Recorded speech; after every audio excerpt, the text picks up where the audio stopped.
Bismillahirrahmanirrahim. Assalamualaikum warahmatullahi wabarakatuh. Bismillahirrahmanirrahim. Alhamdulillahi rabbil alamin. Wassallallahu wasallam ala nabiyyina Muhammadin wa ala alihi wa sahbihi ajma'in. Amma ba'du. Alhamdulillah, Bapak-bapak, saudara-saudara sekalian yang dimuliakan Allah Subhanahu wa taala. Pada kesempatan pagi hari yang cukup sejuk dan diselingi hujan deras ini, alhamdulillah kita bersyukur pada Allah Subhanahu wa taala. Allah Subhanahu wa taala berkenan untuk memberikan kita berbagai macam nikmat. Pada pagi hari ini kita kembali menghirup udara di pagi hari atau di hari yang baru.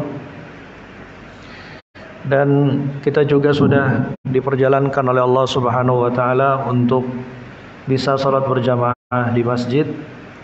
Kemudian dilanjutkan dengan majelis ilmu yang mudah-mudahan dinaungi keberkahan dan rahmat Allah Subhanahu wa taala ini. Karena itu kita bersyukur pada Allah Subhanahu wa taala atas segala macam nikmat ini. Mudah-mudahan Allah Subhanahu wa taala berikan kita istiqamah, berikan kita keteguhan, berikan kita pemahaman dan pengamalan agama yang baik. Amin ya rabbal alamin.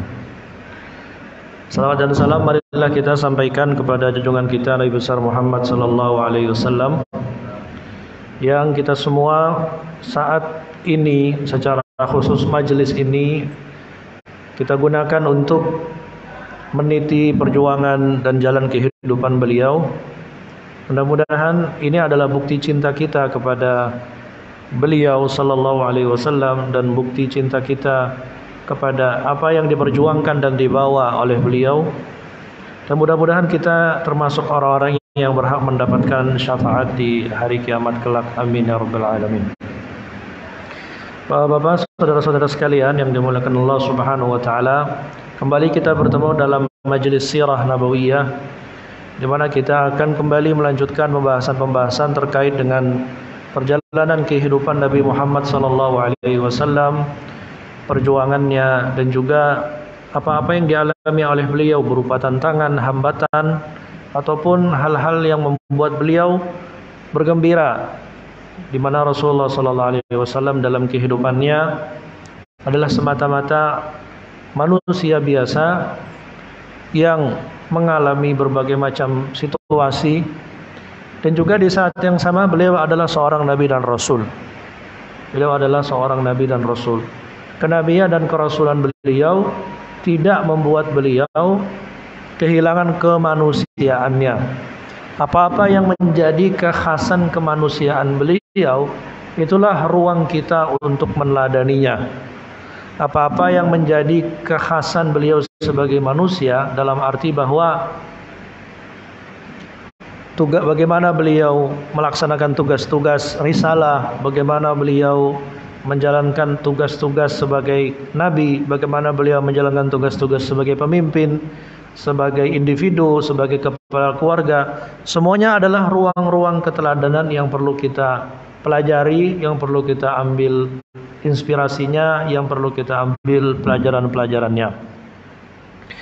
Bapak-bapak jamaah sekalian yang dimuliakan Allah Subhanahu wa taala, pada kesempatan pagi hari ini kita akan melanjutkan bab tentang Bani Nadir. Jadi tadi disebut oleh Pak Irfan Bani Qainuqa ya. Ya, maksudnya adalah mungkin Bani Nadir. Bani Qainuqa itu terjadi sebelum perang Uhud. Ya, terjadi sebelum perang Uhud, agak awal, di kira-kira di awal tahun 3 ya, atau di akhir tahun 2 Hijriah. Sedangkan yang terakhir kita bahas adalah Bani Nadir, perang Bani Nadir, di mana Rasulullah sallallahu alaihi wasallam itu melakukan pengepungan tanpa adanya korban fisik ya, tanpa adanya satu pun orang yang meninggal atau seorang yang tewas, yaitu di perang Bani Nadir. Perang Bani Nadir ini adalah Perang yang terjadi karena adanya pengkhianatan terhadap kesepakatan-kesepakatan dan janji-janji untuk saling menghormati dan saling membantu antar seluruh komponen penduduk Madinah. Kita sudah menyebutkan beberapa hal terkait dengan perang Bani Nadir, dan secara khusus kalau kita melihat bahwa perang Bani Nadir ini turun satu surat secara khusus, yaitu, dan perang Bani Nadir ini terjadi pada tahun 4 Hijriah. Jadi kira-kira 1 tahun setelah terjadinya perang Uhud.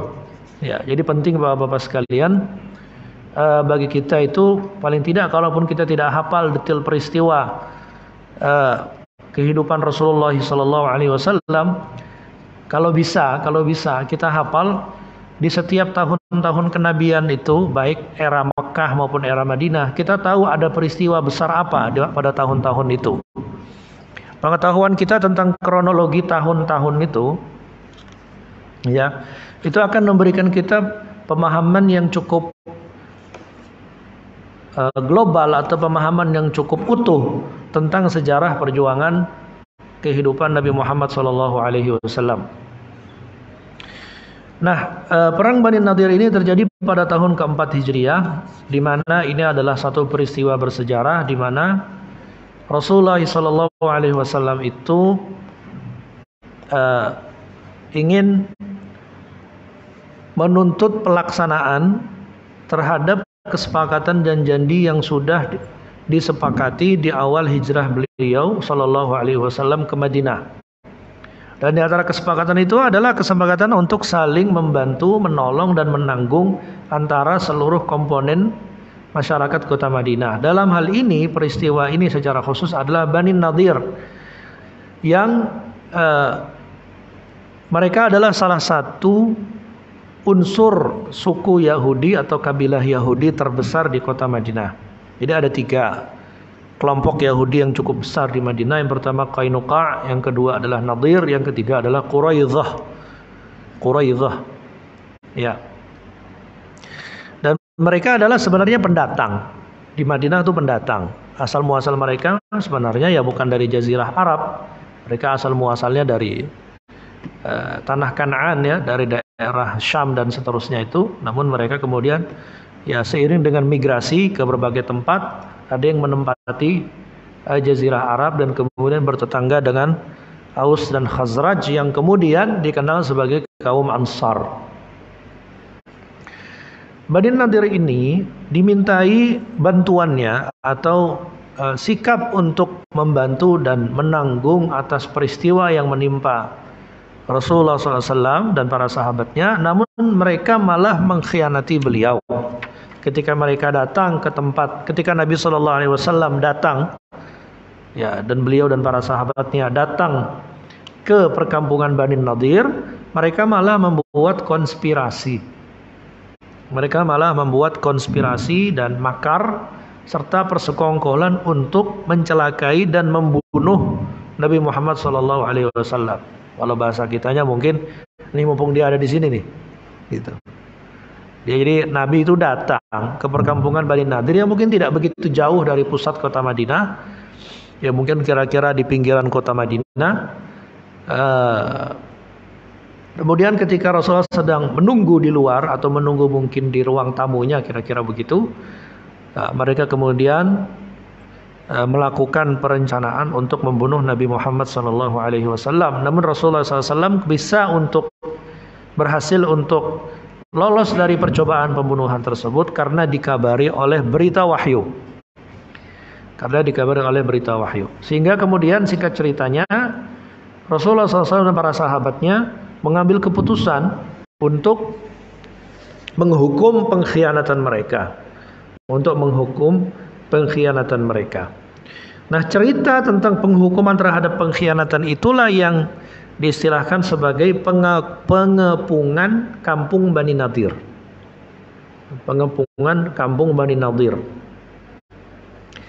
Jadi sebenarnya ada satu pelajaran penting di sini, Bapak-bapak, saudara-saudara sekalian rahmati Allah Subhanahu wa taala. Ini mumpung momennya, ya. Sekarang tanggal 25 Desember. Biasanya diskursus tentang relasi antara muslim dengan non-muslim sering mengemuka. Diskursus ini sering jadi pembahasan. Minum dulu, bahasannya berat ya.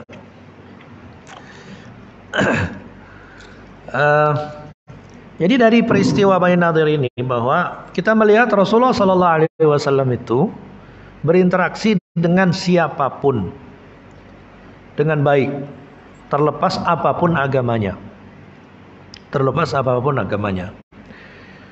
Ya, jadi interaksinya tidak dibangun di atas kecurigaan, tidak dibangun di atas permusuhan, tidak dibangun di atas bahwa wah berarti kita berbeda maka kemudian kita bermusuhan. Tidak dibangun dengan konsep dasar seperti itu. Namun yang dibangun oleh Rasulullah SAW adalah kesepahaman dan kesepakatan atas hal-hal yang menjadi perhatian bersama yang bisa di-sharing, tentang keamanan bersama, tentang kerukunan bersama, tentang perlindungan kita sesama kita akan saling membela, kita akan saling menolong jika ada gangguan-gangguan yang sifatnya eksternal. Dan tidak boleh ada anggota dari komunitas tersebut, apapun agamanya, yang membuat kesepakatan jahat dengan pihak luar. Dalam hal ini, ya misalnya ada anggota masyarakat yang kemudian bersekongkol dengan musuh di luar untuk mencelakai sesama anggota masyarakat itu, sesama internal anggota masyarakat itu, apapun agamanya. Jadi ini dibangun di atas rasa percaya dan saling menghormati. Kalau ada pelanggaran terhadap prinsip-prinsip itu, maka ditegakkan hukuman.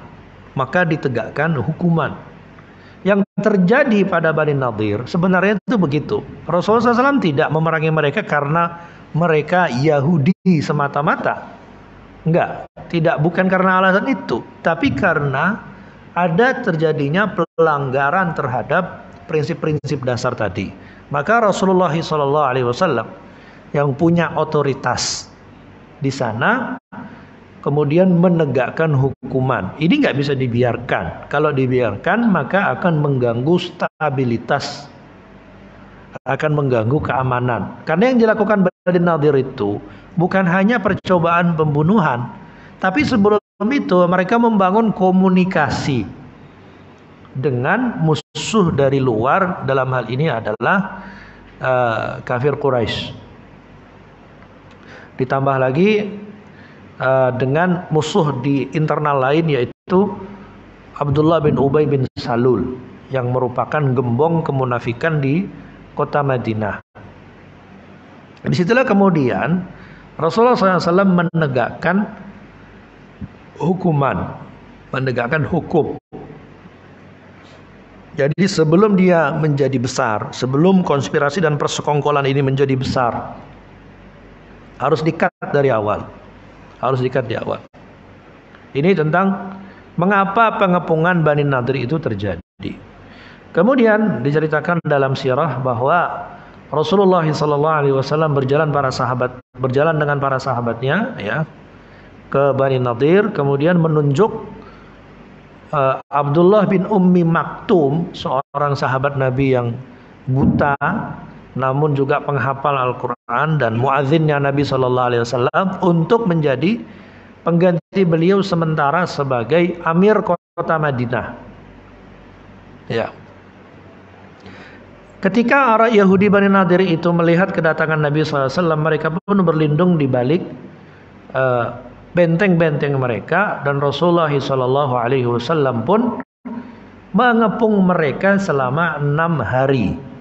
Dikepung tuh selama 6 hari. Dan Rasulullah memerintahkan untuk membakar dan menebang pohon-pohon kurma. Jadi memang Madinah itu dikenal sebagai, ya, kekhasannya itu ya sebagaimana kota Depok punya belimbing, katanya gitu. Ya, kekhasannya itu ya kurma dengan berbagai macam jenisnya. Ya, ya tentu bapak-bapak yang pernah ke Madinah umrah, masya Allah ya.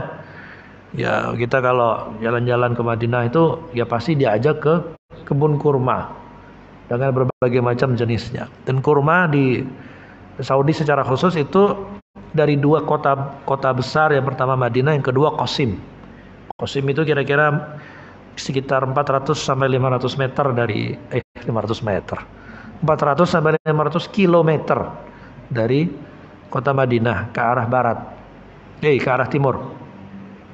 Ke arah timur.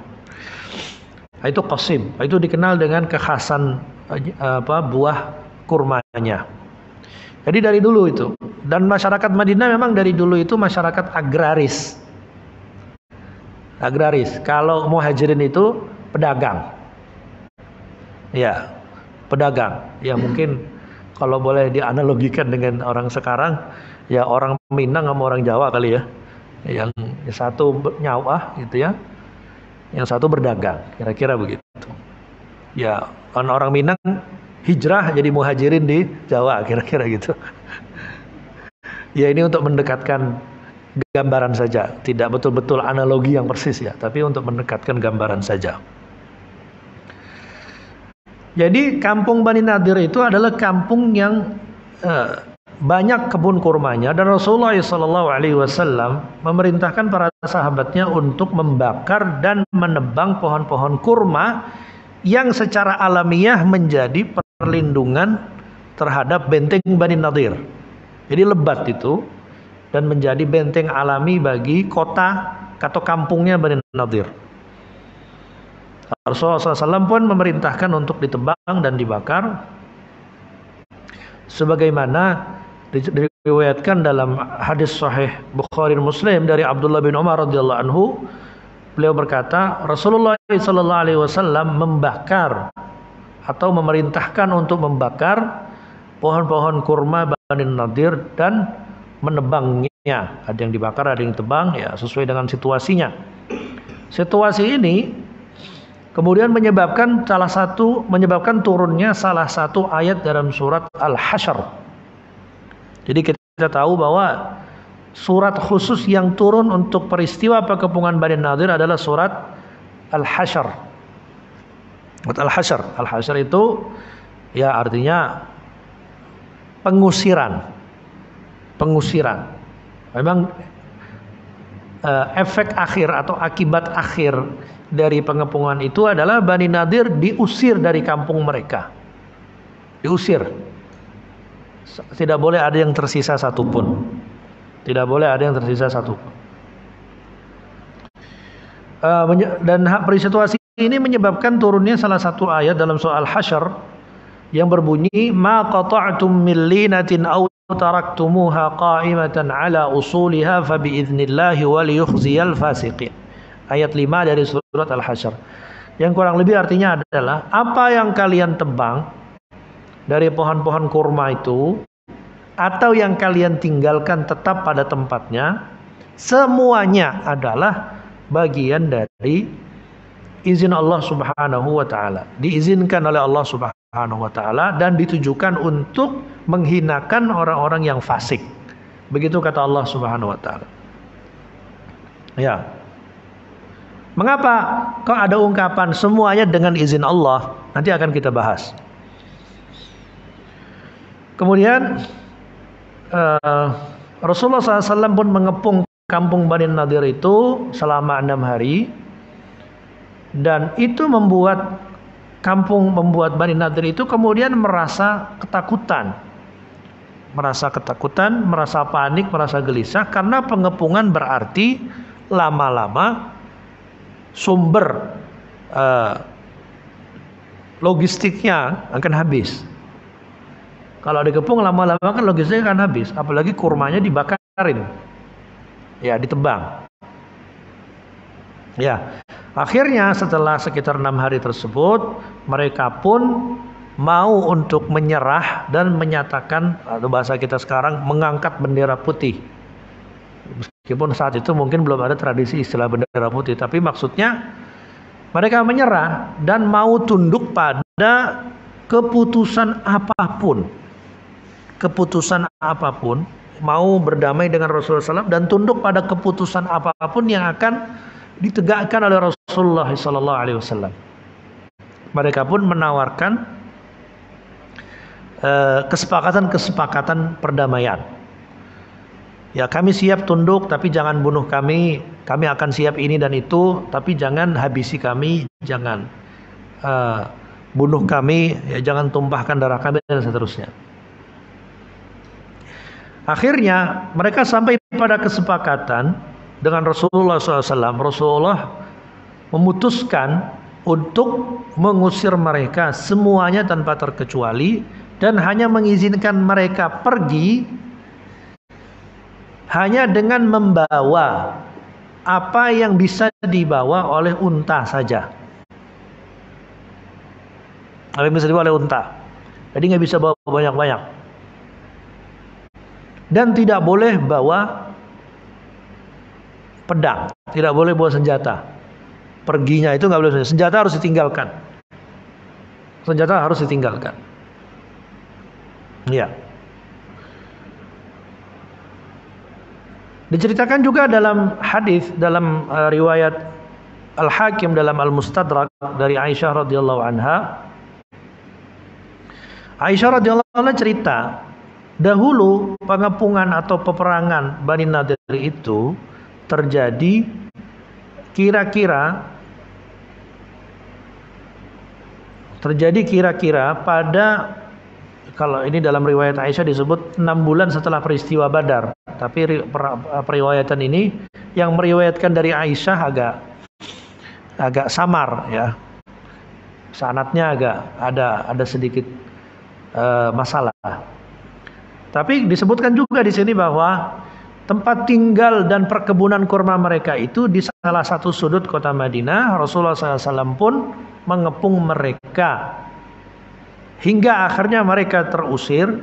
Mereka rela diusir, mau diusir, dengan syarat mereka hanya boleh, ya, mereka tidak dibunuh, mereka hanya boleh pergi membawa apa yang bisa dibawa oleh unta-unta saja. Dan tidak boleh membawa senjata. Tidak boleh membawa senjata.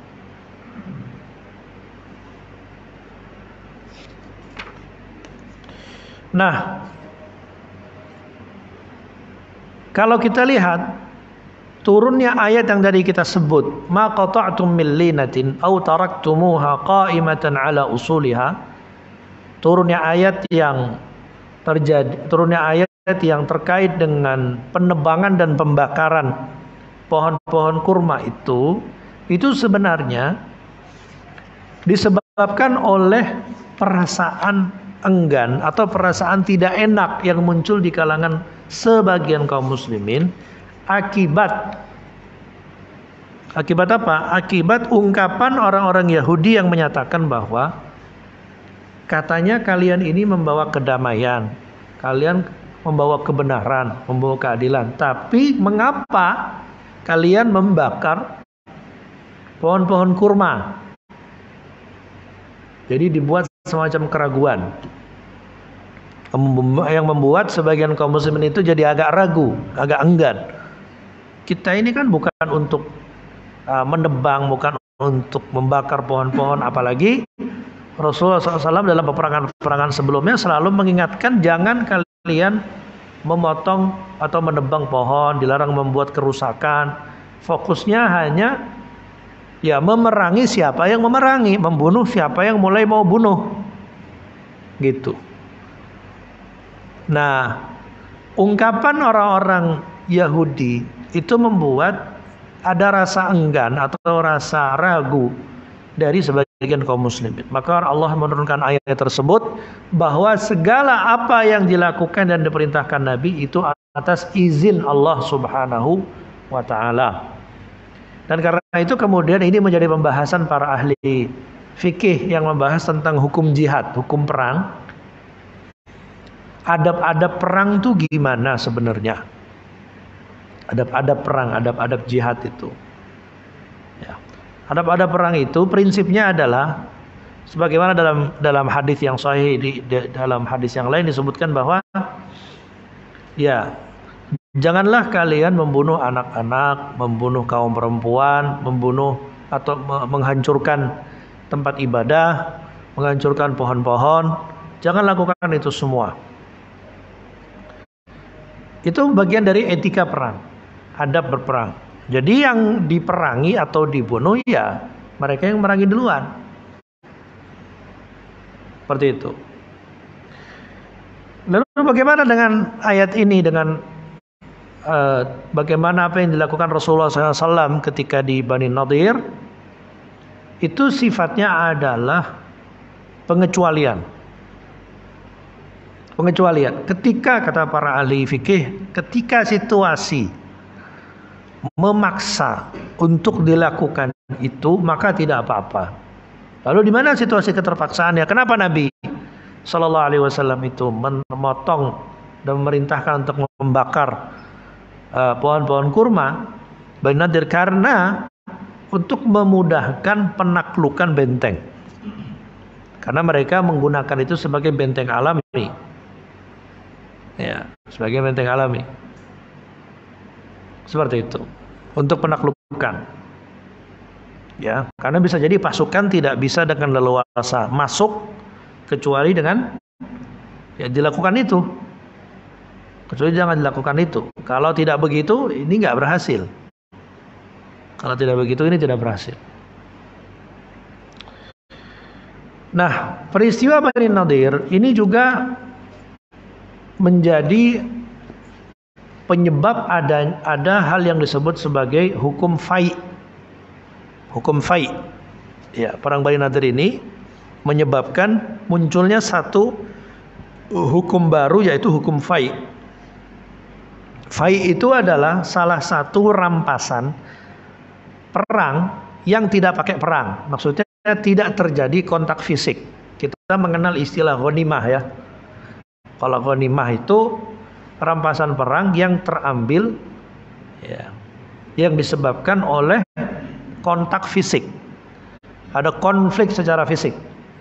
Terjadi ya memang pertempuran secara fisik. Akhirnya disebut ghanimah. Ghanimah pembagiannya itu adalah dibagi menjadi 5 bagian. Kalau ghanimah dibagi menjadi 5 bagian. 4 bagiannya untuk kombatan. Kombatan itu maksudnya yang terlibat perang. 1 bagiannya, jadi udah 4 nih kan, ada 5 bagian, 4 untuk kombatan, 1 bagian dibagi 5 lagi. Jadi 1 bagian dibagi 5 lagi. Nah, dibagi 5 ini untuk keluarga Nabi, untuk keluarga besar Nabi, untuk kepentingan orang-orang yang membutuhkan. Itu kalau ghanimah. Itu kalau ghanimah. Kalau fai itu diserahkan secara total pembagiannya kepada kebijaksanaan Rasulullah sallallahu alaihi wasallam. Dan Nabi Muhammad sallallahu alaihi wasallam itu sebenarnya setelah jadi nabi dan hijrah, apalagi secara khusus sudah hijrah ke Madinah, itu sudah enggak dagang lagi sebenarnya. Udah enggak dagang lagi. Dari mana menghidupi keluarganya? Di antaranya adalah dari fai. Dari fai. Ya. Tentu tidak semuanya dimakan habis oleh Rasulullah SAW, tapi di sebagian disimpan untuk persiapan peperangan berikutnya oleh Rasulullah SAW. Ya. Imam Ibnul Qayyim rahimahullah bercerita bahwa seluruh barang-barang yang tersisa dari peperangan dan pengepungan Bani Nadir itu sepenuhnya untuk Rasulullah SAW, untuk memenuhi hajat-hajatnya dan kemaslahatan kaum muslimin secara umum, dan tidak membaginya menjadi 5 bagian sebagaimana pembagian ghanimah. Itu kata Imam Ibnul Qayyim rahimahullah. Ya. Mengapa demikian? Karena Allah Ta'ala menghendaki bahwa terjadinya pengepungan itu tidak ada pengorbanan secara fisik. Ya, karena kampung Bani Nadir yang dekat, sudah itu tidak ada kontak fisik senjata secara khusus. Ya.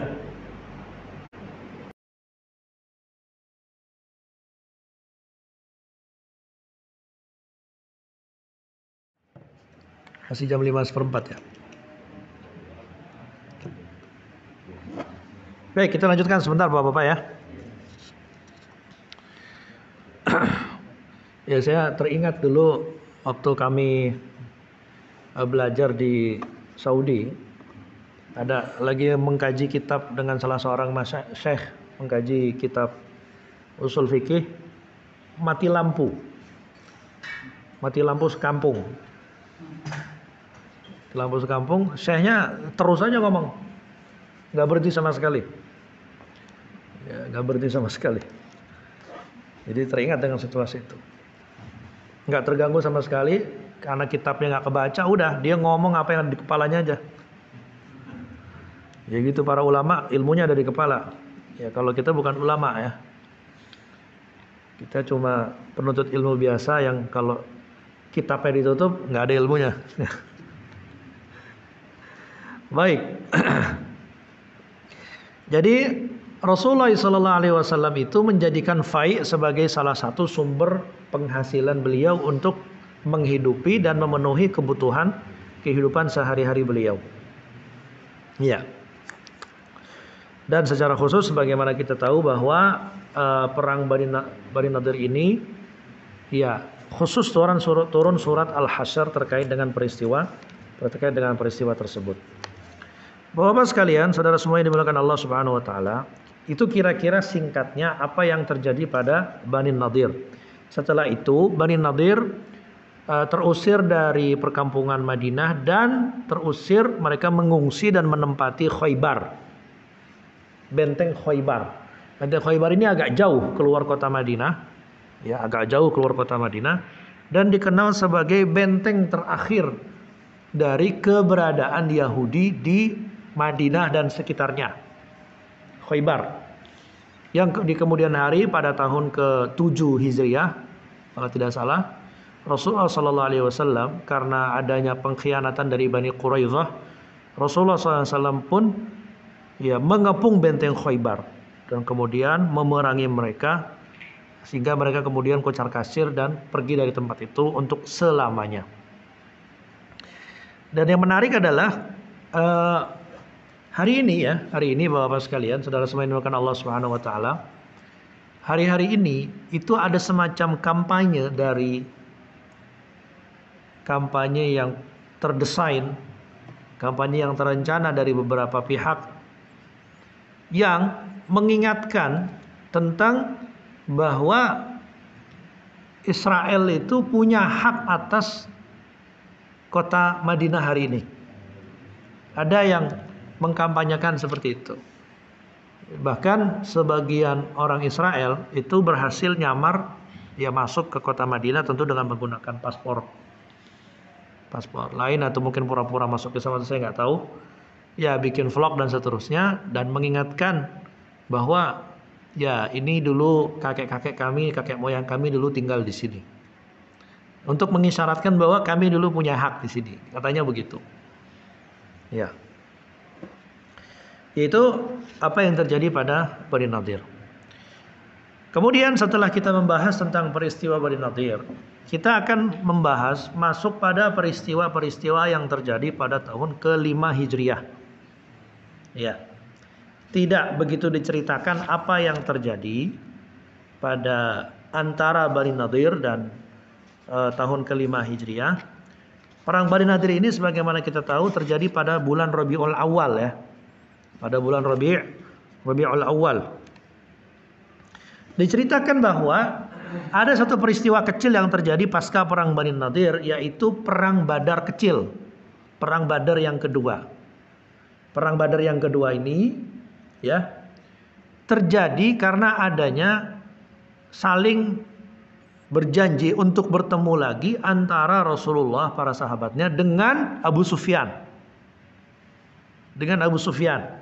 Jadi pasca perang Uhud di tahun ketiga, di pasca perang Uhud di tahun ketiga, Rasulullah SAW itu mengancam akan kembali.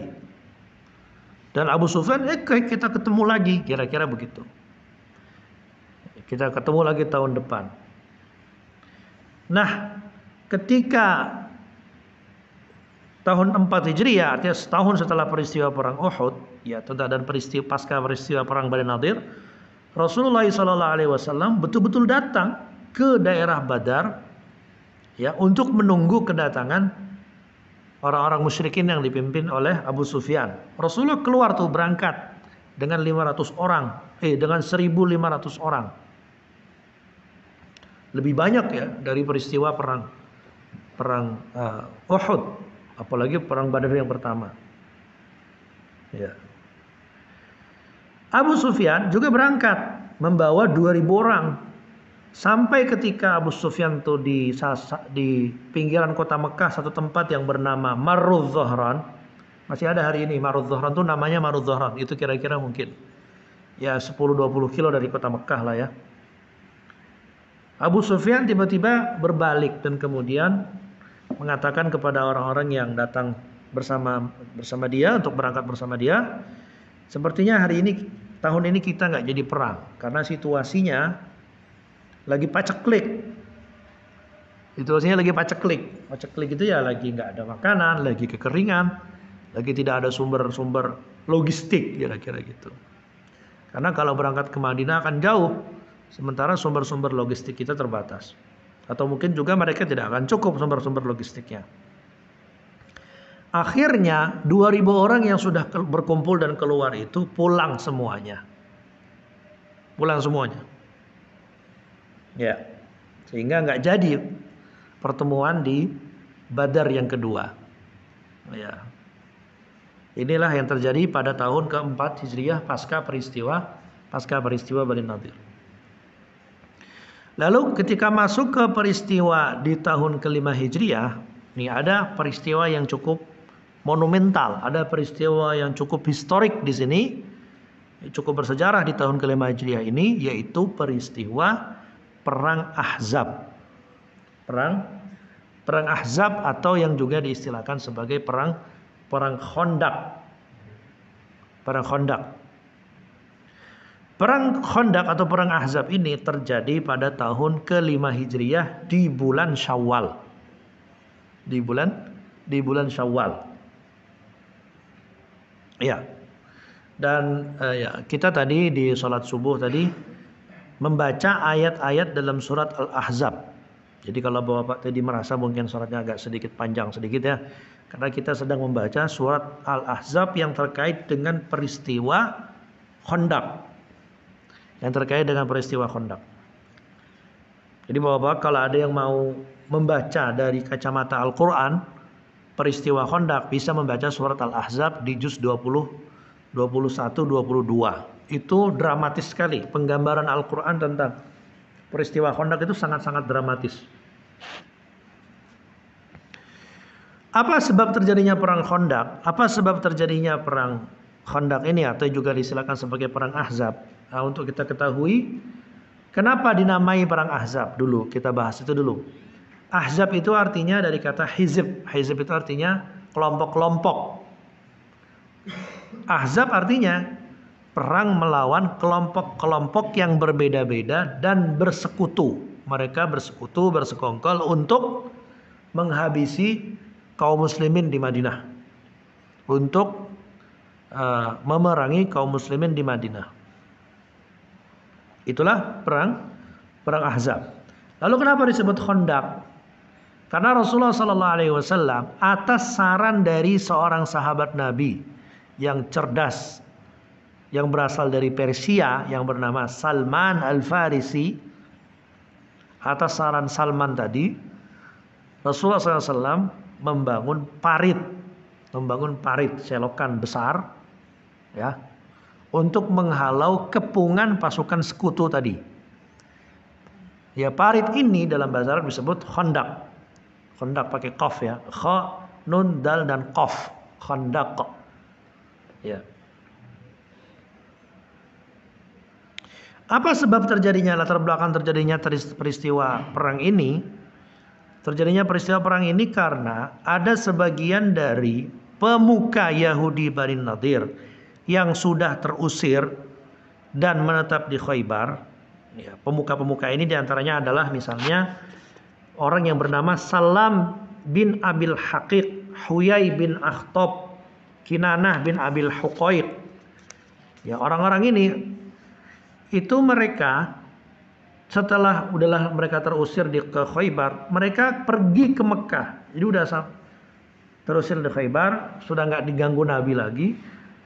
Mereka dalam situasi seperti itu, pemuka-pemuka mereka pergi ke Mekah dan berkumpul dengan pemuka-pemuka Quraisy.